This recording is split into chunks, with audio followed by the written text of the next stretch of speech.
Seoul, South Korea. A thriving city of 10 million that serves as the capital of one of the world's most dynamic countries.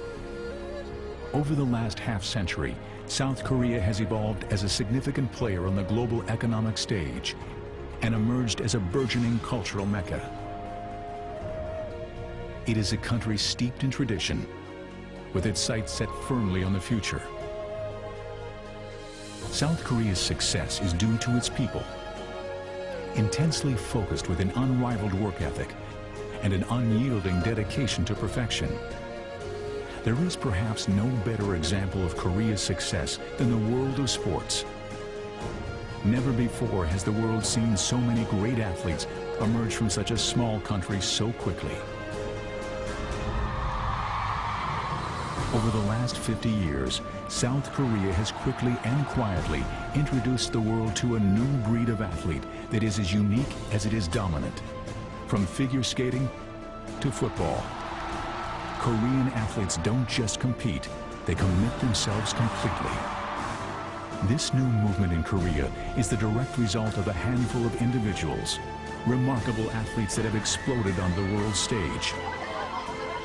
As athletes, they have remained true to their dreams of success at the highest levels. As Koreans, they have carried within the hopes of an entire nation. And as pioneers, they have blazed new trails for the future of South Korea. They are passionate competitors with a resolute dedication, an enviable work ethic, and an unwavering focus on excellence.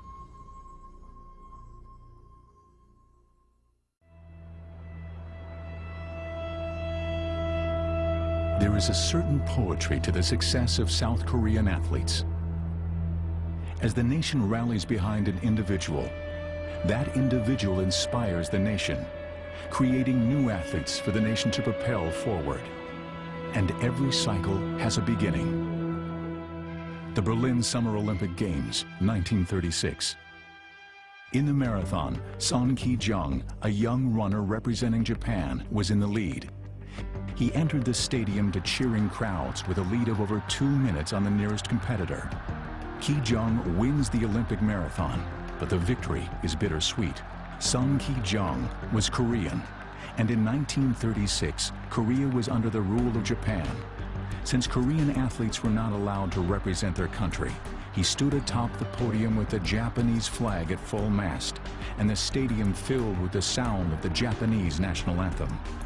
In silent protest, Son Ki-jung bowed his head and never looked up. Son was unable to truly represent his country, a painful moment for the fiercely proud Korean people. 52 years later, he would finally celebrate his victory with his countrymen. At the 1988 Summer Olympic Games in Seoul, the last torchbearer to enter the stadium was 76-year-old Son Ki-jung. It was a moment that brought tears of joy to an entire nation. These Olympics set a precedent for South Korea and its people, galvanizing the country with a new spirit of self-confidence. The South Koreans greeted the world with warmth and passion, creating a new appreciation for this small country.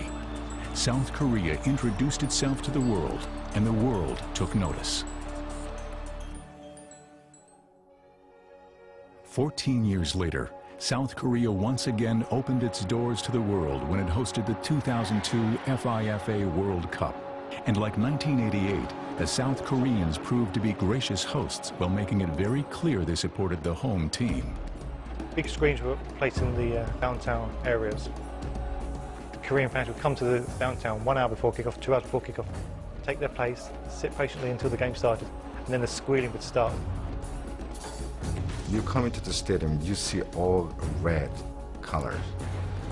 They were in entire stadium, this red color. They had a big, huge, happy party during the World Cup in 2002. Despite the enthusiasm of the South Korean fans, the South Korean team wasn't expected to be a factor in the competition. After all, no South Korean team had ever won a World Cup tournament game. There were some who felt that they qualified simply because they were the host nation.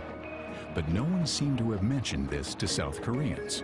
I think the Koreans weren't so sure how their team would compete in the World Cup as hosts. They're a little bit nervous of the situation, and their expectations weren't so high. The turning point was the first game, a victory over the Polish national team, and the belief suddenly came into the country. One of the young stars in that Korean national team was 19-year-old Ji-sung Park.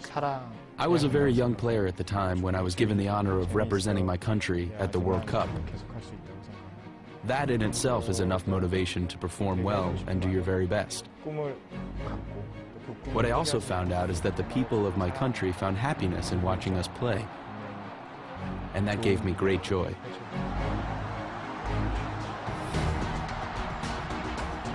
With a victory over Poland and a draw against the United States, the South Korean team next faced Portugal.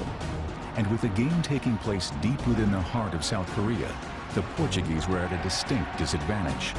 The 19-year-old rising star Ji-sung Park scored the game-winning goal, advancing South Korea out of pool play for the first time in history and establishing Park as the future of South Korean soccer. The country exploded at that point. Park scored the goal, ran straight to the head coach, which was very symbolic, and straight to Goose Hiddink. He knew that was the turning point for his football career. When I scored the goal against Portugal, it was one of the greatest moments of my life because all of South Korea was watching. The tight-knit South Korean team, with the passion of the South Korean fans behind them, went on to defeat world powerhouses Italy and Spain to advance to the semi-final. It was there that their historic World Cup run would end, and they would lose a heartbreaking match to Germany, 1-0. For a team that until now had never won a game in World Cup play, the South Koreans defied their critics and instilled the team with a new sense of confidence. This success also launched the career of Ji-sung Park. As a member of the South Korean national team, Ji-sung has scored 13 goals. He has represented his country in 3 FIFA World Cups and captained the 2010 squad. Park is widely recognized as the best player from Asia. Becoming a successful soccer player was a dream from a very young age. I knew what I had to do and what not to do to make my dreams come true. Since I was small, I had to become stronger, physically and mentally. My dreams were so strong that I had no choice but to focus on my goal.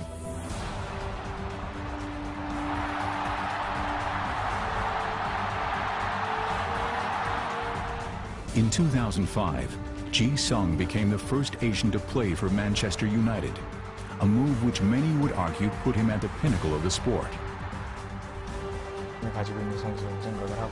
The World Cup opened new opportunities to me. It showcased my skills to other countries. And because of it, I am playing for the most famous team in the world, Manchester United. What Park has achieved with Manchester United, it's thrown the gauntlet down to any young Korean player. They know that they can go as far as they want to go. Anything's possible now for a Korean player, which was never possible before. Now they see one of their own pioneering for the next generation of Korean players. 22-year-old Chung Yong Lee is a noteworthy emissary of South Korean soccer's next generation. His career began in 2003 when he joined FC Seoul of the Korean Professional League.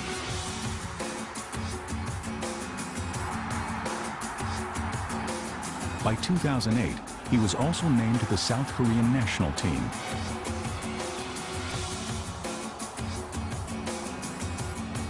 And in 2009, Lee followed in Park's footsteps to join the Bolton Wanderers of the English Premier League.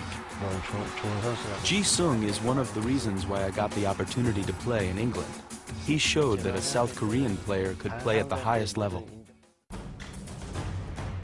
Today, Ji-sung Park and Chung Yong Lee have joined forces as teammates on the 2010 South Korean national team. Together they have helped elevate the level of play of the team. They are no longer a team that merely competes. They contend, raising the bar even higher for future generations. At a recent international match, Chung Yong Lee illustrated this confidence on the world stage as he put on an exhibition against the Ecuadorian national team. An apt example of how an individual performance is both assisted by and contributes to the overall team effort.